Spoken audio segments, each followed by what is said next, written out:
What we tried to do in this book on U.S., EU-China relations is bring together scholars from around the world, particularly the United States, Europe, and China, to examine the implications of a 21st century world order in which China becomes a great power, not only in Asia, but a global power on many of the issues of the day.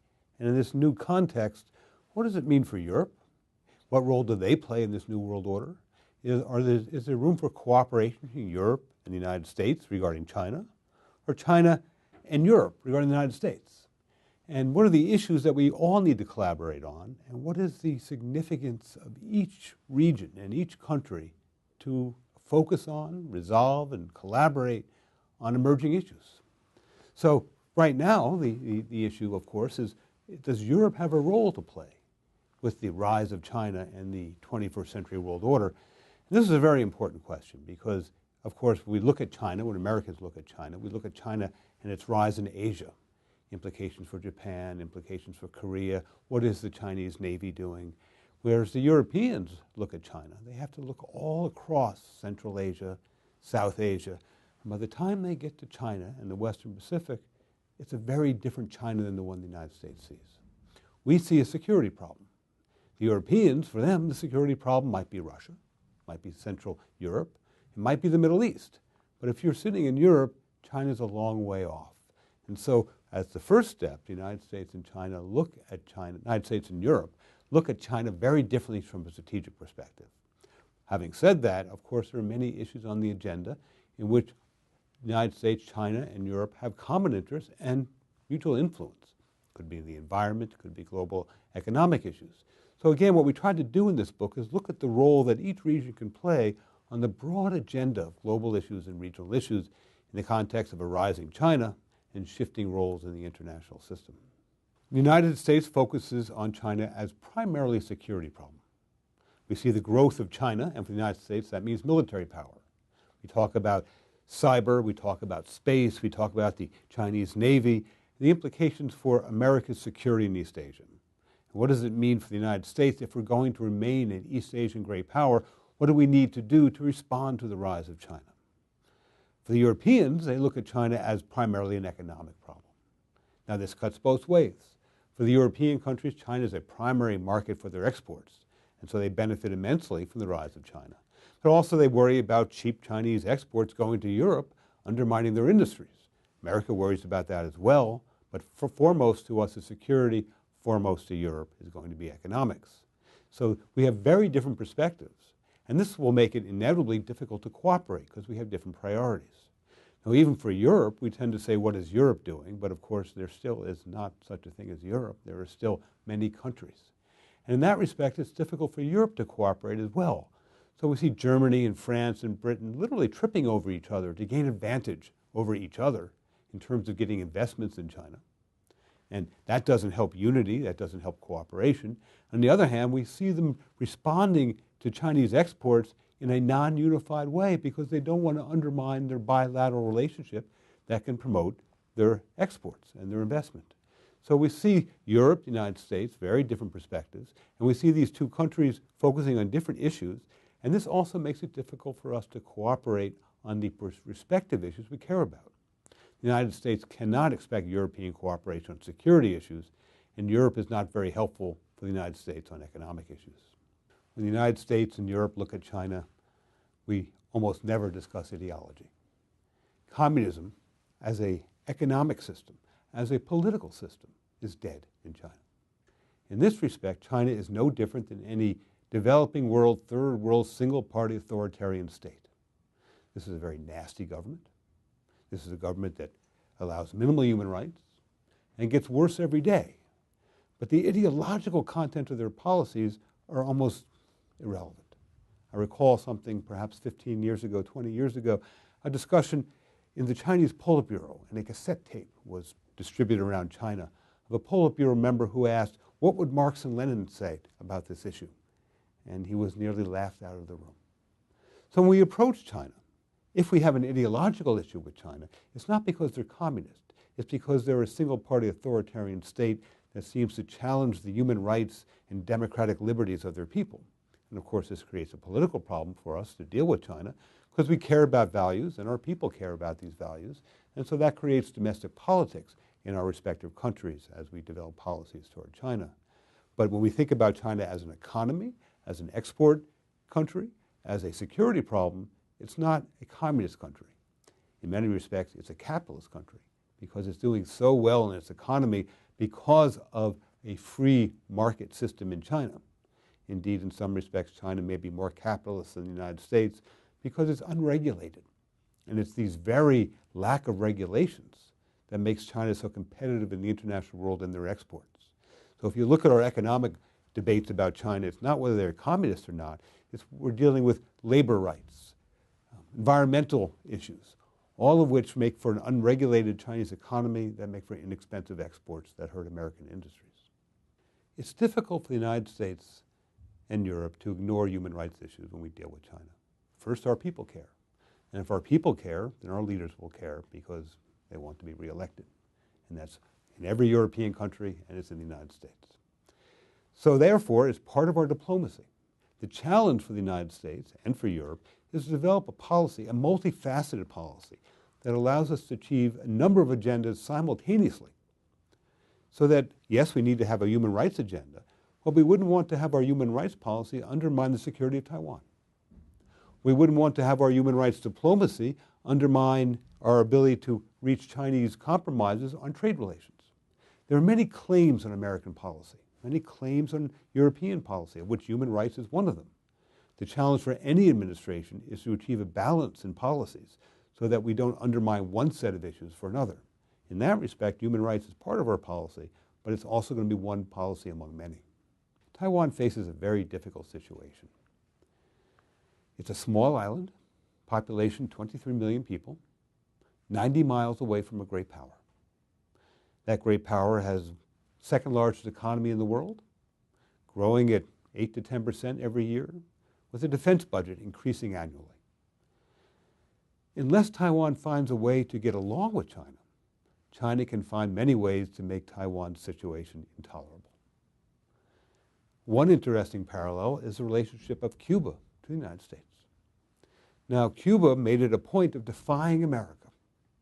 Now, one can say whose fault this was. Was this America's because we had a hardline Cuba policy? Or Cuba's fault because it wouldn't compromise? In some respects, that's not particularly the important question. The important question is, for Cuba, they paid a very, very high price for their inability to get along with America. Their economy is still very backward, their standard of living is very low, and they face a constant security threat from the most powerful country in the world. So for Cuba, the issue was, how do we get along with America? And they couldn't. Well, Taiwan faces that same problem. It's imperative that Taiwan find a way to get along with China. Well, China has a number of important requests or demands on Taiwan.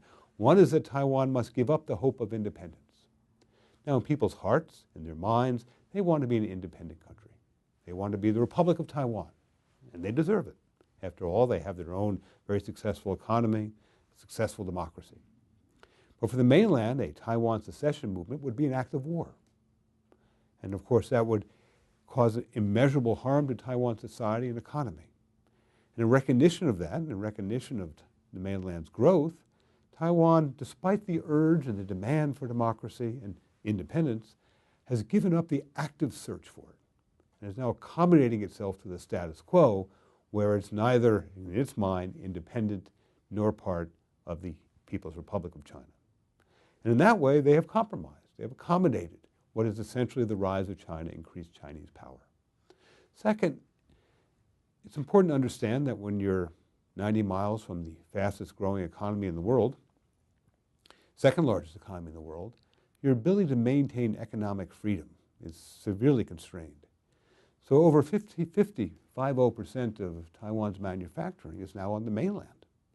Over 40% of their exports go to the mainland.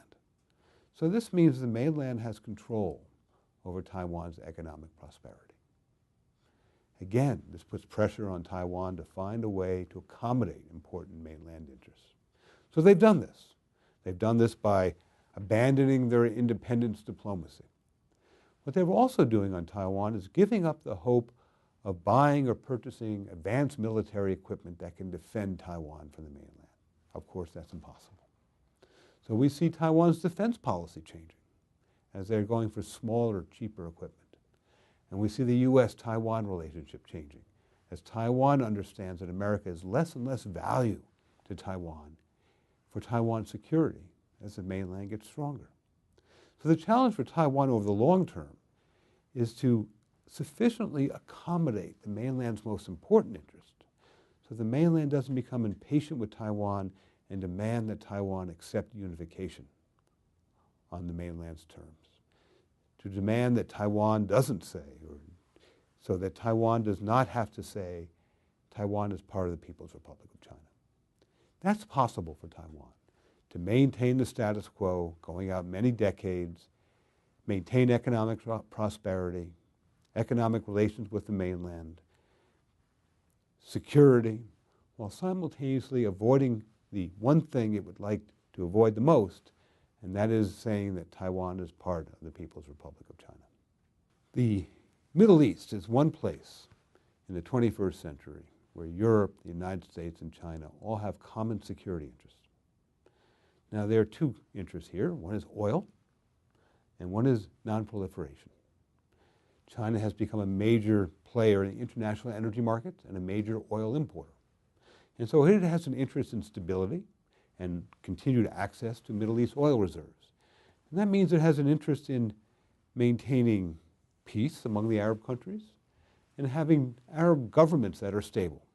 This, of course, is an interest of both Europe and the United States as well. And so we try and collaborate with China. Second, no one wants to see proliferation. And that includes proliferation in Iran or Libya or Iraq or Syria, anywhere else in the Middle East of weapons of mass destruction, particularly nuclear weapons. And I should say third interest is we all oppose terrorism. So that we think of Middle East terrorism as focused on Europe and the United States, but Islamic fundamentalism has carried out terrorism in northwest China as well. So again, we have three sets of common interests.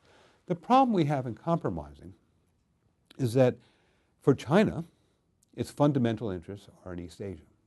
Its secondary interests are in the Middle East. For Europe, its primary interests are in the Middle East and for the United States, whereas its secondary interests for Europe are in Asia. But for U.S.-China relations, China says, you want our help in Iran? Well, help us on South Korea. Help us on Taiwan. Help us on Vietnam. And so these are very difficult political trade-offs.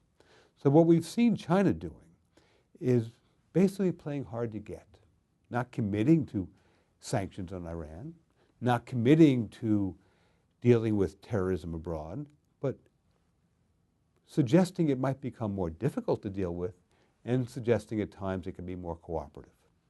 And this reluctance to commit creates constant friction between China and the United States and Europe because we're unable to prioritize the issues at the same level, and that's unable to sustain long-term cooperation. I would suspect this would continue. That is, as China rises in Asia, I would expect more U.S.-China friction in Asia that will make it more difficult to compromise elsewhere, such as in Iran or Syria or Libya or elsewhere. We frequently talk about the United States, Europe, and China, and we omit Russia. Does Russia have a role to play in the world? Well, depends on the questions you ask. What are the issues? Certainly in the world energy markets, because Russia is a major exporter of oil, and so it helps to affect oil prices. But what about war and peace? To the extent that China and the United States contend in Asia as great powers, does Russia play a role? The answer is a very small one. We frequently think of Russia as an East Asian great power. But if you go back 150 years to 1850, 1860 to the present, the amount of time when you could say that Russia was a great power in East Asia was limited to perhaps 25 years. For the rest of the time, it was a non-player. So, for example, after World War I, it was preoccupied with the rise of Germany. After the Cold War, it was preoccupied by Europe until the 1970s. After 1890s, in the early 21st century, it was defeated by Japan in the Russo-Japanese War. And so today we're seeing Russia returning to its traditional role as a European great power and not an East Asian great power. And of course, this is accelerated by the decline of the Russian population in the Russian Far East At the end of the Cold War, there were about 14 million Russians in the Russian Far East. Now we say about 8 million. There is no energy, there is no roads, there are no airports, there's no infrastructure. And of course, just south of the Sino-Russian border, there's a country growing at 10% a year with 1.3 billion people and a very strong infrastructure. So that Russia's ability to influence events in East Asia is very small because it has such limited capabilities. On the other hand, Russian influence in Europe is growing. In part, this is because it's not difficult with money made from oil exports to have a stronger army. And a stronger army with a population, and Russian population centers are in Europe, with infrastructure, which is in Europe, Russia can have a land force that can threaten European countries the way it always has. So this creates another division between the United States and Europe. The United States is going to focus on the rise of China in East Asia. Europeans will focus increasingly on the rise of Russia in Europe. Our priorities will be different. Many Europeans will look to the United States and they will say, you helped us during the Cold War. America has a role to play in the 21st century managing the rise of Russia. And America will most likely say no. I think this is the case for two reasons. One, because relatively speaking, the rise of China is more important to American security. We will want to prioritize Asia over Europe. But second, because the Russia of the 21st century is not the Soviet Union. Smaller, weaker. So I think many Americans feel that Germany and France and Britain should be able to cooperate to take care of European order without American assistance. And so American pressure on Germany and France to increase their defense budgets, to become more normal in security affairs, will grow.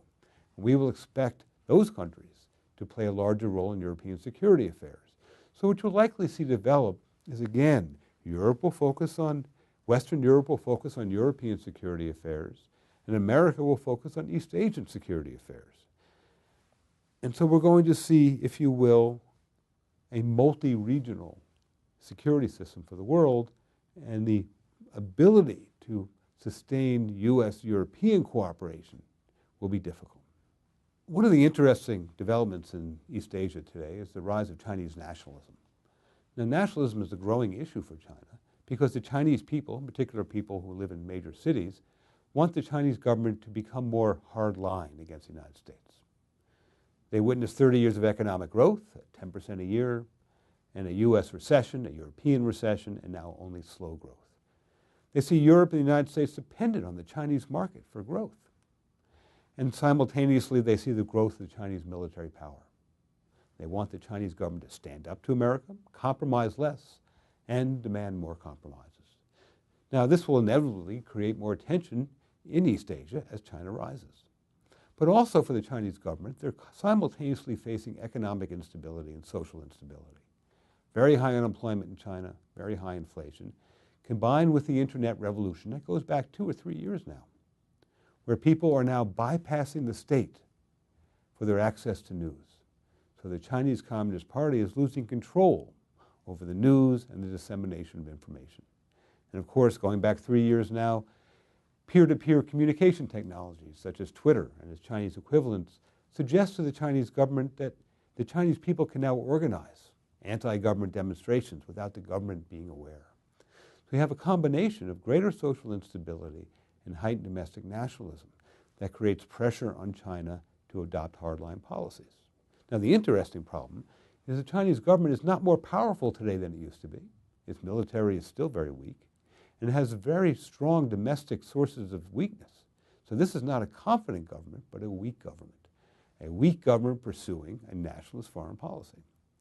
In this respect, it's not a threat to America or Europe because it's a weak, insecure government, but it looks like one. Its rhetoric sounds dangerous. So the challenge for the United States and for Europe will be to listen to Chinese diplomacy, but not respond with overly belligerent policies because we are not facing a threat. Now, that's been very difficult for the United States. In the last year or two, as China's nationalism has influenced its foreign policy in Europe and in Asia and toward the United States, we've seen growing hostility toward China throughout the world. Europe is angry, Japan is angry, the Vietnamese are angry, South Koreans are angry. So the ability to create a cooperative world order among the new great powers in the world is being challenged by nationalism. Now, this is not unusual. Nationalism is throughout history a disruptive force. And now we're seeing it develop today in East Asia with the rise of China. This will be a major challenge. How do we respond in ways that reassure our friends and allies that we will be with them, but not simultaneously develop policies that seriously challenge Chinese security, that elicit a more hardline, aggressive Chinese defense policy? So far, I would suggest the record's not good. In the last year or two, the Obama administration has carried a number of policies in response to Chinese nationalism that undermine Chinese security, that have made China more difficult to deal with, not less difficult to deal with. For the Europeans, Chinese economic nationalism, China's response to Nobel Peace Prizes for Chinese dissidents, Europe's policies on the Dalai Lama in Tibet have all elicited very harsh Chinese nationalist responses. So we see the Chinese eliciting hostility from the United States and Europe, and thereby policies that are making China feel less secure. And that has the ability to spiral downward, even when the security threats we pose to each other haven't changed. Diplomacy should be able to handle this, but so far the record's not good. As we move forward into the 21st century, we like to think of Europe, China, and the United States as the three centers of the global order. But we should also understand the challenges. First, Europe is looking increasingly divided, so that the notion of Europe as an actor is losing its weight. And more we need to think of France and Germany and England as independent actors. To the extent this is true, then they have less a role to play in global affairs because certainly Germany, France, and England are less influential than a unified Europe. This will increasingly make the world a political system in which China and the United States become the dominant actors in maintaining order and stability. Second, we have to remember that the issues vary. On some issues, Europe can play a role, whether it's proliferation in the Middle East, whether it's global trade rules, whether it's the environment or terrorism. On other issues, it's simply the United States and China. East Asia is the United States and China and no one else. It's a bipolar region with two great powers. But the third thing to underscore is that even for the United States and China, China will not be a global power. It will not be a superpower. It will be a regional power. And it will develop its policies around the world on security issues from an East Asian perspective. The United States, on the other hand, remains a dominant power in the Middle East, in Europe, in the Western Hemisphere. So when we talk about the rise of China, we should understand that the implications for global order are going to be limited to the softer issues, the environment, trade, terrorism, the Middle East. And the hard issues of war and peace, that's going to be a regional issue. And only the United States and China and Europe. But war and peace elsewhere will primarily be an issue for the United States to manage with other local powers, and that will exclude China.